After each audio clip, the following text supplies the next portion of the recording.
Oke, Bismillahirrahmanirrahim. Assalamualaikum warahmatullahi wabarakatuh. Nah, di kesempatan kali ini kita akan lanjut nih ke case 4.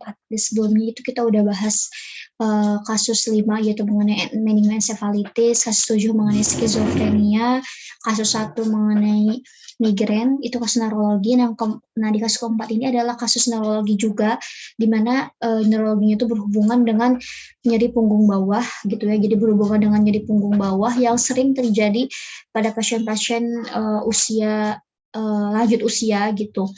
Nah, makanya kita akan bahas, jadi nyeri punggung bawah ini bisa diakibatkan oleh berbagai hal gitu ya.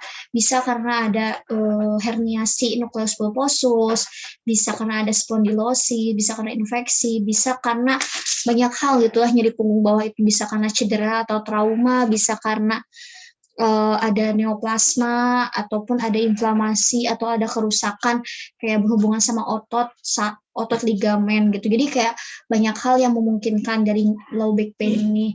Tapi di kasus keempat ini kita itu akan menspesifikasikan bahwa si low back pain ini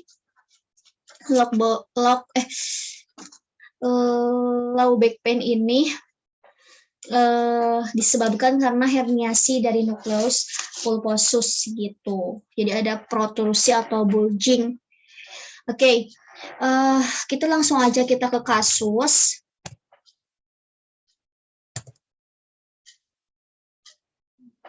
Nah, di kasus keempat ini diceritakan bahwa Tuan A usia 34 tahun datang ke Poliklinik Saraf RSUD karena keluhan nyeri punggung bawah yang dirasakan sejak 3 bulan lalu. Nah,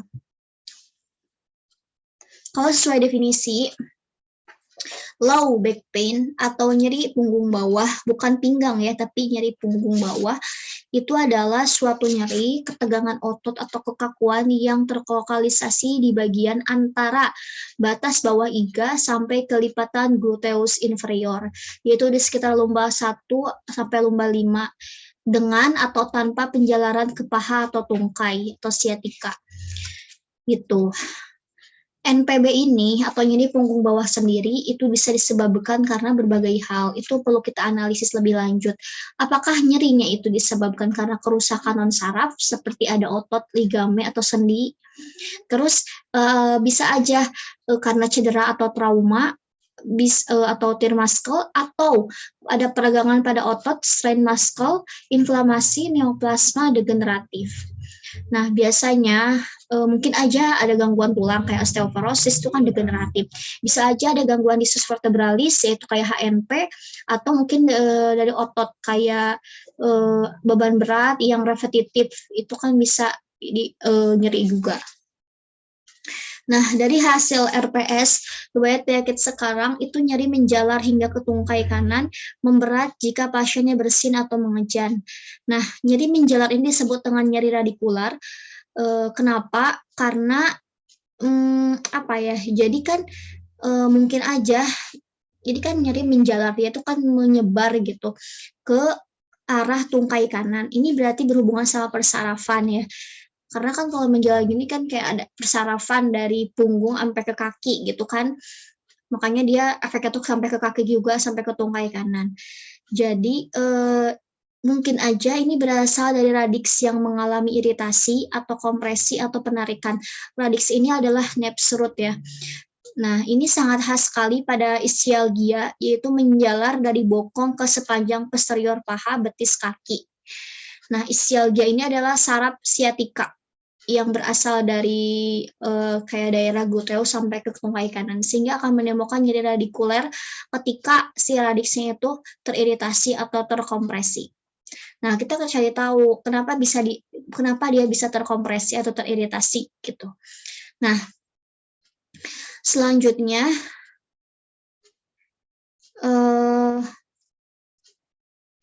dia itu memberat ketika bersin atau mengejan. Nah ini juga menjadi gejala yang khas gitu.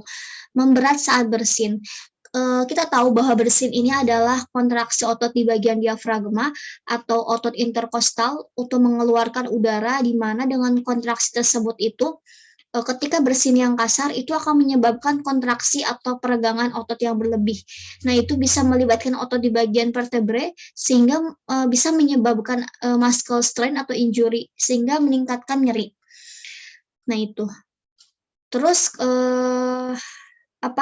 nah kalau pada kasus HNP saat bersin posisinya tuh kan bend forward ya. Nah, itu bisa kayak gitu kan, kayak agak membungkuk sedikit. Nah, itu adalah peningkatan. Nah, itu bisa menyebabkan peningkatan tekanan pada diskus intervertebralis atau intrathecal pressure-nya meningkat gitu. Kemudian dia juga memberat ketika mengejan. Nah, mengejan sendiri itu meningkatkan tekanan intratekal dan juga menurunkan mean arterial pressure. Ketika MAP-nya turun, mean arterial pressure ya tekanan turun, itu juga bisa menyebabkan penurunan venous return otak, reabsorpsi CSF tidak optimal, dan peningkatan tekanan CSF ini cenderung lebih cepat sehingga ditransmisikan ke dalam spinal sehingga akan meningkatkan spinal pressure dan akan meningkatkan timbulnya rasa nyeri. Jadi khas ya. Jadi ingat bahwa gejalanya itu adalah menjalar ke jadi radikuler, terus dia tuh memberat ketika pasiennya tuh bersin atau mengejan gitu. Karena kayak ada tekanan gitu kan, ada tekanan. Terus nyeri disertai rasa kebas dari ujung jari kaki hingga punggung kanan. Nah, ini juga kebas ini adalah suatu ketidakmampuan merasakan rangsangan dari luar, di mana disebabkan karena adanya kerusakan atau kompresi saraf, di mana penjalaran dari ujung jari kaki hingga punggung kaki kanan ini merupakan penjalaran mengikuti dermatom lumbar 5 sampai sakral 1. Gitu. Oke, lanjut ke RPD. Nah, di RPD sendiri, di sini tuh tidak dijumpai riwayat jatuh atau terbentur di bagian punggung bawah. Berarti memang bukan karena cedera atau trauma. Terus tidak ada riwayat batuk lama. Nah, kenapa ditanyakan batuk lama? Bisa aja ini karena bisa aja si nyerinya itu karena infeksi gitu. Contohnya kan kalau batuk lama ini adalah gejala pada TB. Bisa aja bakteri TB yang menginfeksi menimbulkan nyeri punggung bawah. Tapi di sini dia tidak ya. Tidak ada riwayat batuk lama berarti memang bukan karena infeksi, khususnya infeksi bakteri TB, maupun riwayat penurunan berat badan drastis. Ini juga untuk menganalisis apakah si nyerinya itu berasal dari neoplasma atau keganasan, karena bisa aja gitu ya. Nah, di sini dia itu tidak ada penurunan berat badan yang drastis, berarti bukan karena neoplasma nyeri punggung bawahnya. Kayak gitu. Selanjutnya adalah herpesos. Di herpesos sendiri, pasien ini adalah seorang supir truk pasir, sering mengangkat beban berat. Nah, ini juga menjadi risk factor, di mana supir truk ini kan sering duduk ya.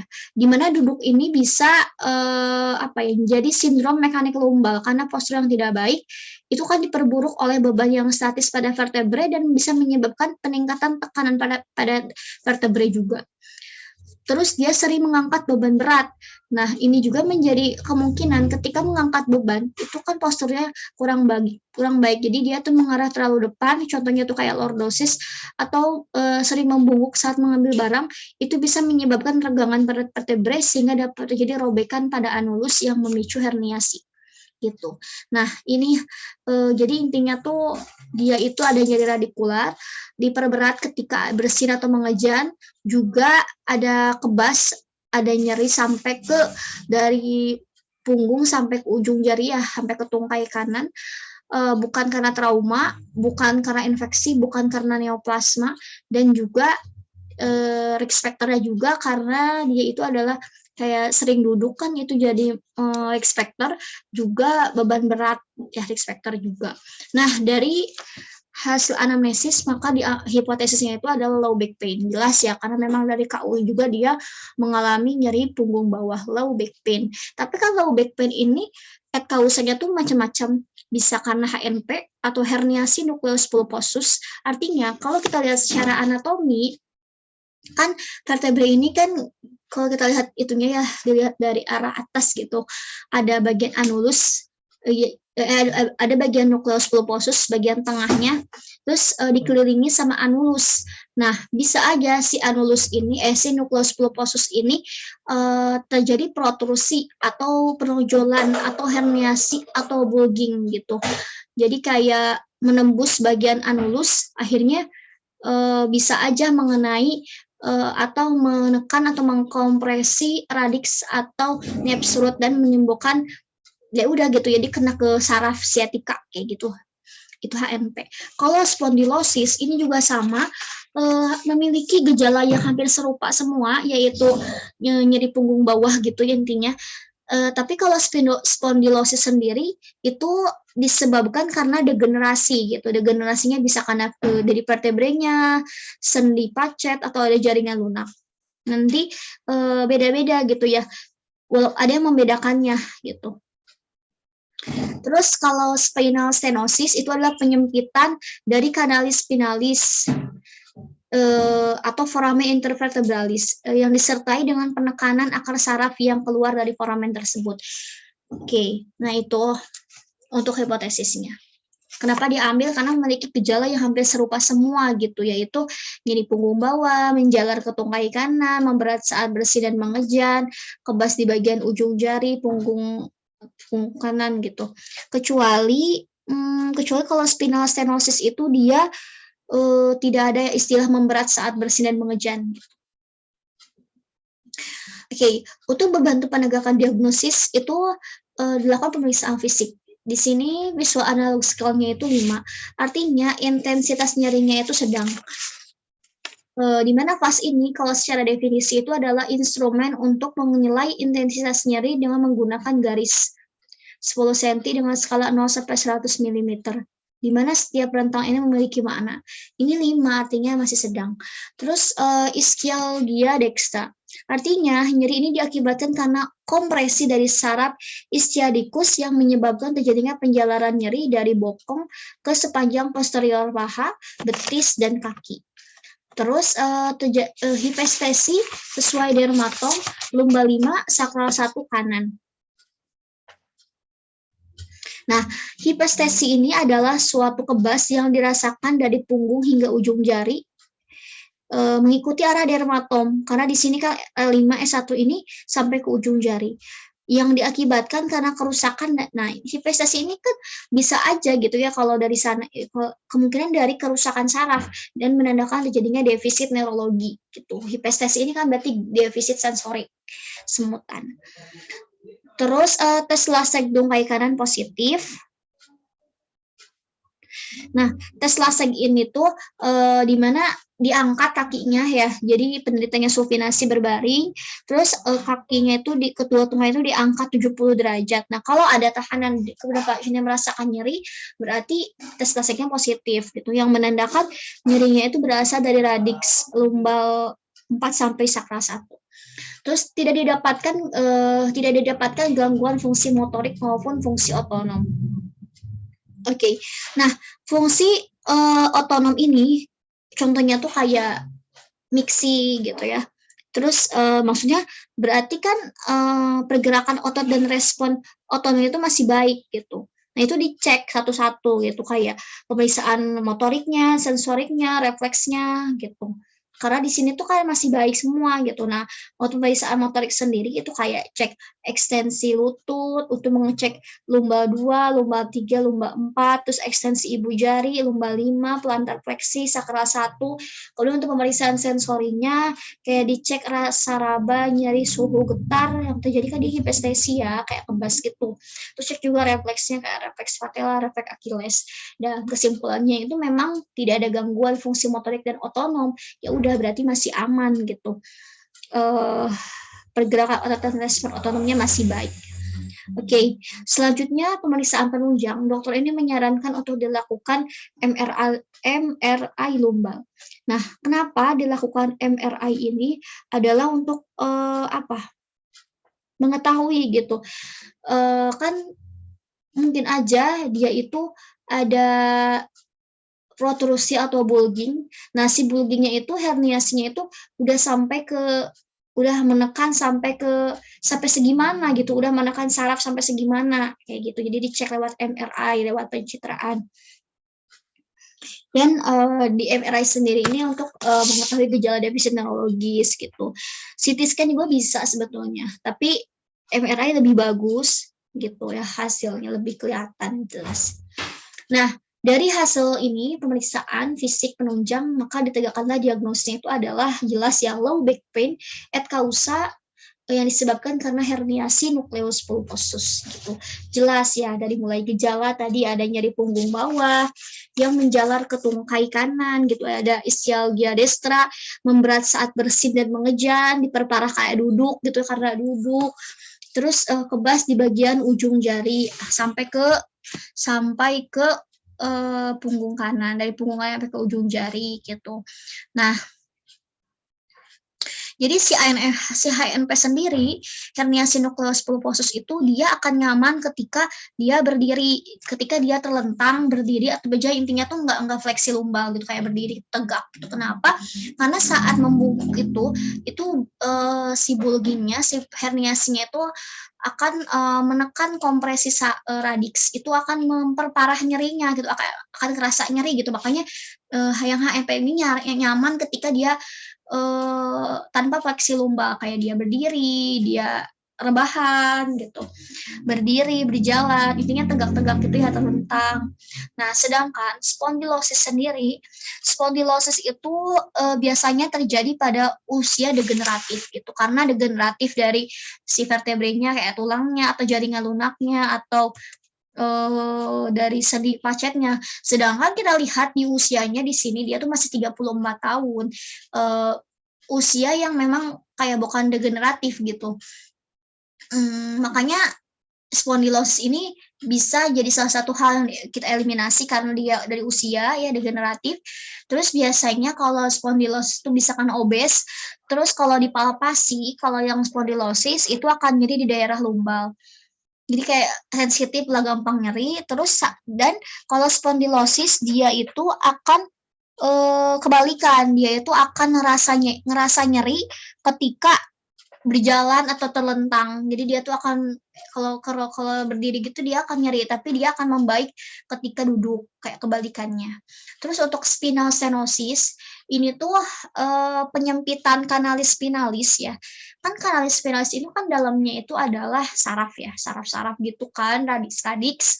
Nah, ketika jadi penyempitan itu biasanya degeneratif juga, nyerinya itu akan seperti membakar dan hilang timbul. Terus dia juga kalau berdiri dan berjalan itu malah memperparah gejala, karena itu akan menimbulkan mati rasa dan kelemahan kaki. Jadi nyerinya itu akan berkurang ketika dia duduk-duduk, ketika posisi fleksi lumbal. Ya sama kayak spondylosis lah ya. Kebalikannya sama HNP kayak gitu. Makanya ditegakkanlah diagnosisnya itu adalah herniasi nukleus pulposus gitu.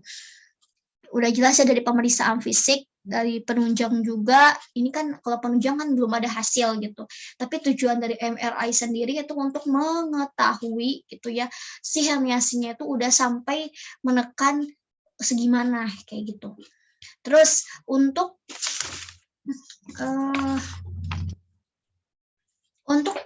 tata laksananya farmako, analgetik dan NSAID. Nah, jadi ketika low back pain, ketika nyeri punggung bawah ya udah sih harus diterapi konservatif.